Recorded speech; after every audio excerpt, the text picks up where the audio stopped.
Ceasefire or countdown to war. India and Pakistan's tensions explained. Alright, guys. As you know, in the last few days, we've had India and Pakistan fighting one another again.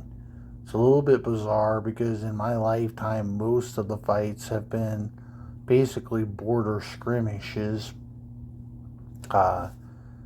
Just to give you an idea, basically it was just guys climbing around Kashmir mountains, and much like in Europe during the First World War One and somewhat the Second World War Two, they basically in the mountains have artillery positions and lookout posts up there. And in my lifetime, most of these guys are just shooting artillery shells at each other. Very few significant casualties when you think of war has ever happened. To me, this is different in the sense that it's a lot of the same thing in the way that, in one sense, they've already announced a ceasefire. It's probably over with for now. But it's also different in the sense that this is the first time in the India-Pakistan tension, if you will, the saga, that what I would call modern-day aircraft were actually used in this. On one side of the aisle, you have American F-16s that Biden gave to Pakistan. No one, by the way, knows why he gave those to Pakistan, but he did. Plus, they got a bunch of Chinese crap. Obviously, that's always crap. And then you got India, technically, although it's heading towards a dictatorship type government, is the largest democratic government in the world. And we don't like politically where it's headed, but it's still, today at least, the largest democratic country in the world. And it's just accelerating, kind of like China, but only except China steals everything. India's actually got integrity. They're building their stuff. But my point is, like China, it's really accelerating. Some of that might be because of population. Some of it might have nothing to do with population. But it's accelerating. They almost have domestically produced their own missiles. In other words, they're almost homegrown. They lack maybe 4 or 5 parts that come from other countries, but everything else is basically Indian produced and homegrown. They're building their own technology into those weapons instead of just saying, "Hey, America, can I have a Tomahawk missile?" Right? So everything about this recent conflict is different because in a lot of ways, so much of everything that happened prior to the ceasefire was done by the Air Force of India and the Air Force of Pakistan. Now, if you go by both sides, most of, even though they were calling it dogfights, they weren't real dogfights, right? Most of these fights that were happening over the skies were like 100 miles away from one another. That's way beyond visual range, right? VBR, way beyond, right? And so you kind of understand it's a whole different thing, and yet at the same time, from a sort of a sophistication side of things, right? You kind of see how far behind both nations are compared to, say, America. I remember I was even over the weekend watching India show the results of their attacks. Because all the clickbait headlines would say something like, "Oh, watch this impressive video of the bombing results of India or Pakistan or whatever." Right? It was very clickbaity, and I remember thinking to myself as I watched. I thought to myself, I was like, "Wow, this reminds me of sitting in high school in 1990s, uh, learning how to do a Microsoft PowerPoint presentation. That's how outdated all this really was. So what the clickbait titles were telling you were impressive, they weren't really all that impressive. It was really, really old school, right?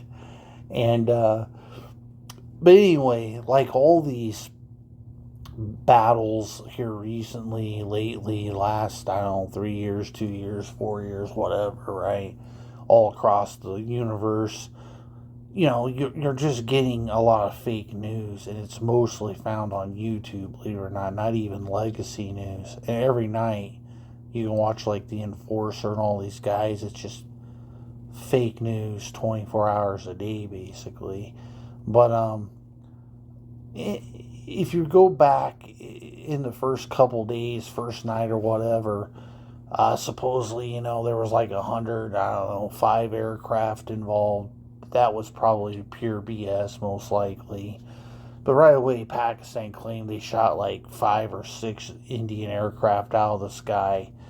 And the whole world seemed to believe it, including, the United States was back channels were talking about Indian aircraft being lost.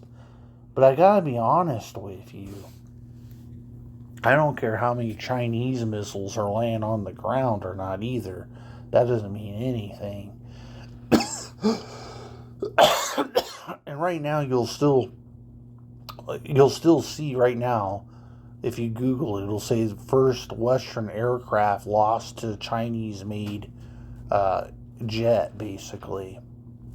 We still don't know if that's true, and it probably wasn't true. I want to tell you an example of this. So right away, when the initial reports came out that India lost all these aircraft from over 100 miles away, it didn't make a lot of sense to me. Because, for one, um, this isn't the 60s or the 50s anymore. India has gone on since the original conflicts. They've become comparable to the two, the greater military. Top to bottom, they are the most technological military they do, and specifically in the area of Air Force and what, like I said earlier, homegrown missile technology. It didn't make any sense to me at all. And a matter of fact, I told myself, I said, self, the only way this would be possible is if they're using American F-16s against. Excuse me, guys. Let me grab a drink here. I had a gnat fly down my throat. Believe it or not, it's that time of the year. Oh, okay, I'm back.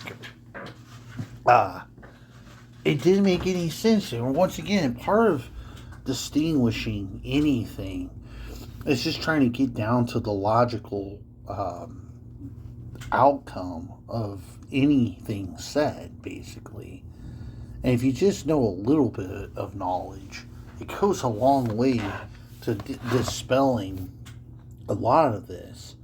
So, Sunday, reports come out that India had shot down an F-16, American F-16, and was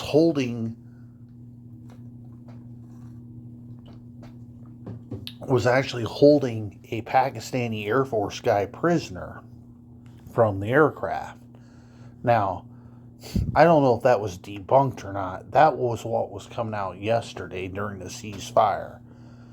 However, if it's true, and I don't know all things, guys. I first admit I don't know all things. But if it's true, it goes back to what I said just originally a few minutes ago, which is India is vastly superior than the Pakistani military. And the initial night of conflict of all these jets fighting or whatever they were saying, remember I said it didn't make any sense because India is a vastly superior Air Force, And when you have that many supposedly missiles firing at one another, it really didn't make that much sense when everything firing back at India is some type of Chinese garbage, right? Or American garbage. It is American garbage. You know what I'm saying? Like, it didn't make no sense. Then comes Sunday. Oh, by the way, we shot an F-16 down, and we got this Pakistan Air Force guy prisoner now. Well, that kind of proves what I was saying all along, which is it's very likely Pakistan was breaking breaking their okay, how do I say this? When Biden sold Pakistan these F-16s here a few years ago, they were supposed to only be used for terrorist operations, right? Like the Taliban, things like that. That was the intended purpose for them. The night I hear that there's all these Indian aircraft shot out of the sky, which I don't believe is true anyway, but there was no logical reason to believe that a European aircraft would lose to, say, a bunch of Chinese aircraft. I mean, there's never, basically for the last 100 years, the West has dominated fighter jet technology and basically any kind of technology. It didn't make no sense. Even in 2025, it still wouldn't make any sense. Okay? So then this news comes out that they shot down an F-16 on Saturday or Sunday night, where it was, and all suddenly what I've been saying all along actually made sense. And what it is the Pakistanis were using F-16s against India's Air Force, completely breaking and violating the agreement to why they even had the sale of F-16s to start with. Are these new F-16s? No, they might be something similar, or maybe not even as good as, say, Ukraine has. I'm not 100% sure, but there's a lot of BS to this, and so you got to kind of keep your radar up. I'm the more I watch YouTube news almost on a nightly basis and just shake my head, the more and more I realize it's all just fake, you know. And you guys should pay attention to. It's funny, all the popular people. Now, granted, there's guys like Chris Cappy and William, right? Those guys are decent. Speak the Truth, I think, has become kind of a shit show personally. But what I'm saying is, on the outside of those three guys, a lot of it is just BS. I mean, I wish I had a gigantic print up of all these people in front of me. But like, the Enforcer every night has YouTube videos every night, multiple times a day, trying to convince you that Ukraine's winning the war. They last night they were saying, "Oh, India struck a nuclear site in Pakistan." None of that was true. But where do they get, like, where do you get your, my question is, where do any of these guys get the conspiracy news that they turn around and regurgitate to people? Because they themselves have no sources, right? It's not like Fox News, who pays someone $100,000 a year to be a war correspondent who develops these resources, right? They don't have none of these sources. So it's like, where do they get their clickbait fake news from that they turn around and regurgitate to people every night? Right? It's over and over and over, right? Enforcer Matt, Enforcer, wherever his butt buddy is, every night, fake news every night. That's what Americans listen to. Fake news every night on YouTube.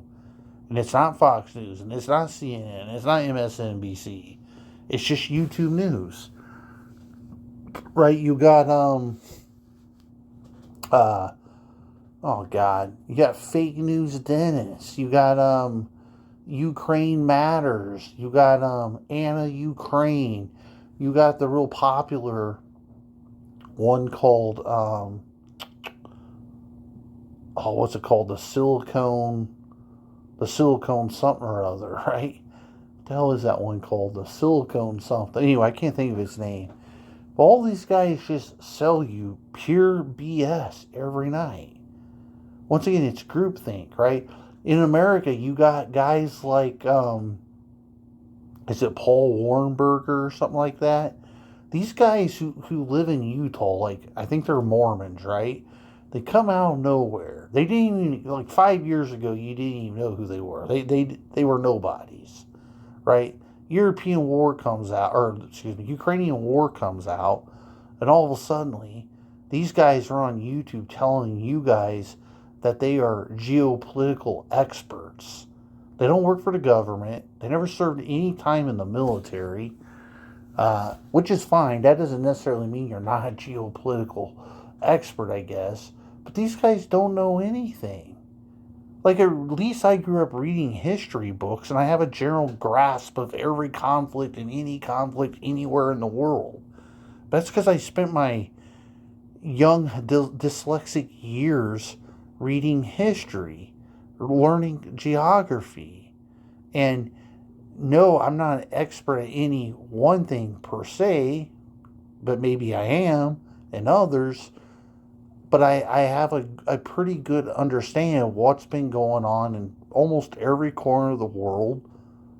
I don't know, for say at least a couple hundred years, you know. So, especially in the last 100 years, and that's just from reading. But reading real facts, well sourced, provable facts, is different than just pretending to be something that they're not.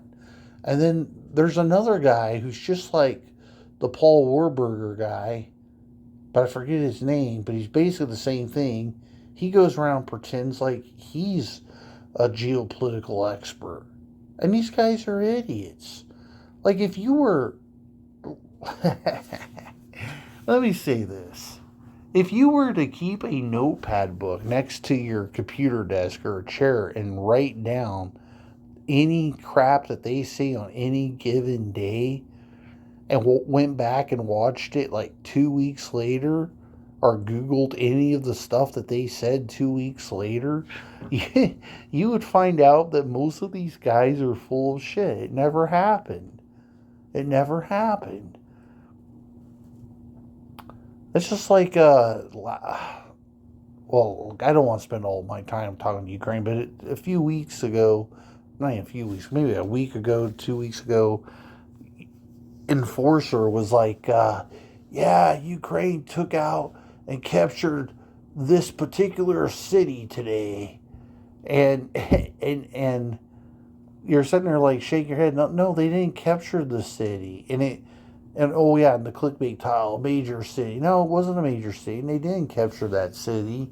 They're actually losing ground. You know, like, I'm not saying it's rapid loss of ground, but they're slowly losing ground. They have been for over 18 months straight.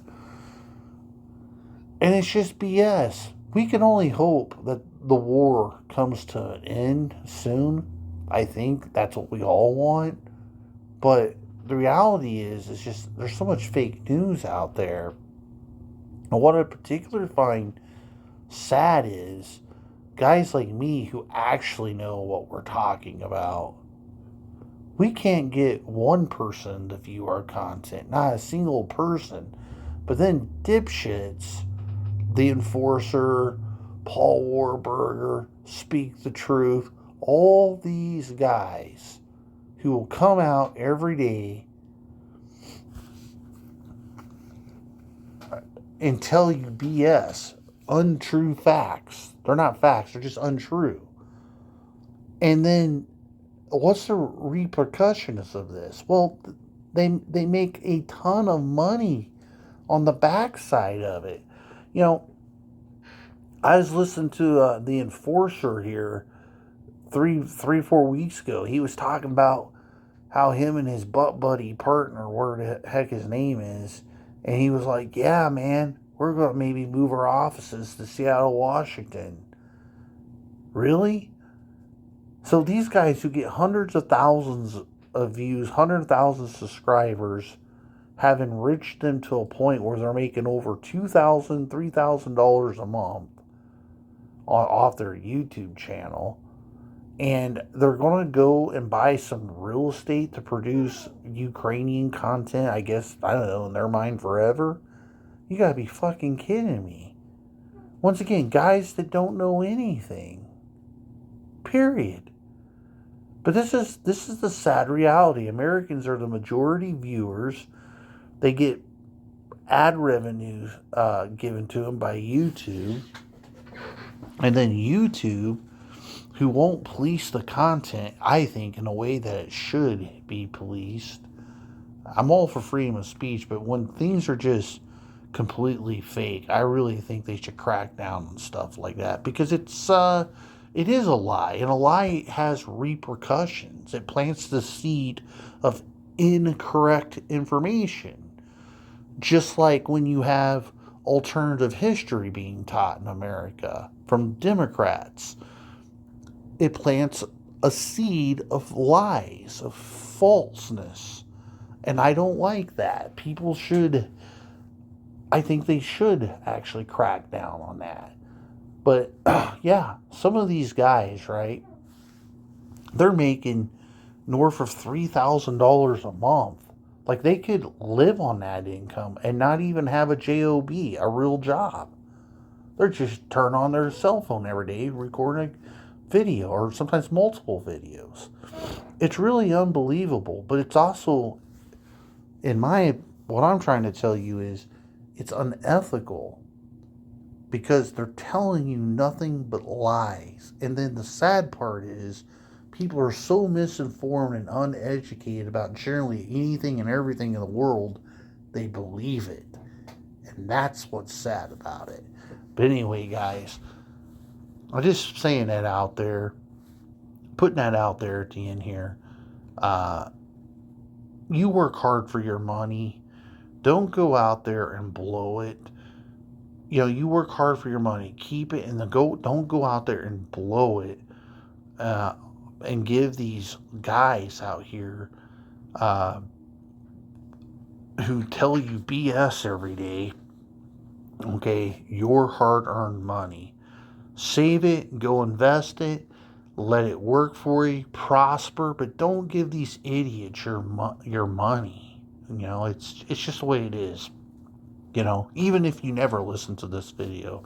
But with that being said, like always, I want to say hi to my buddy Zuzu in Brazil and his other buddy Gabriel. I want to say hi to all of you.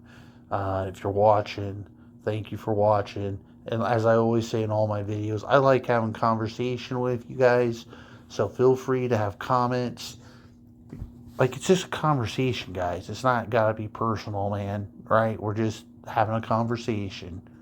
Sometimes I look at my comment box and people say stuff, and it's like hostile. And I grew up tough, but hostile is hostile. It's just like, can you not just have a conversation? Just have a conversation. So anyway, talk to you guys later, and as always, God bless. And like I said, the ceasefire and countdown to war, India-Pakistan tensions, who knows? It's probably over with, I'm guessing, because that's the way most of these battles have happened throughout my life. If you're really old, you might have seen the early years where there was tens of thousands of people killed, but things are completely different nowadays. But like I said, South Asian geopolitics right now, if you were interested in the top, I mean, the Middle East is always fascinating, but if you really were fascinated in geopolitics, the South Asian geopolitics is pretty fascinating. There's a lot of stuff happening. It's not just China, but China is the bully, right? But there's other things that you could definitely learn a lot from. All right, guys, talk to you later. God bless. Bye.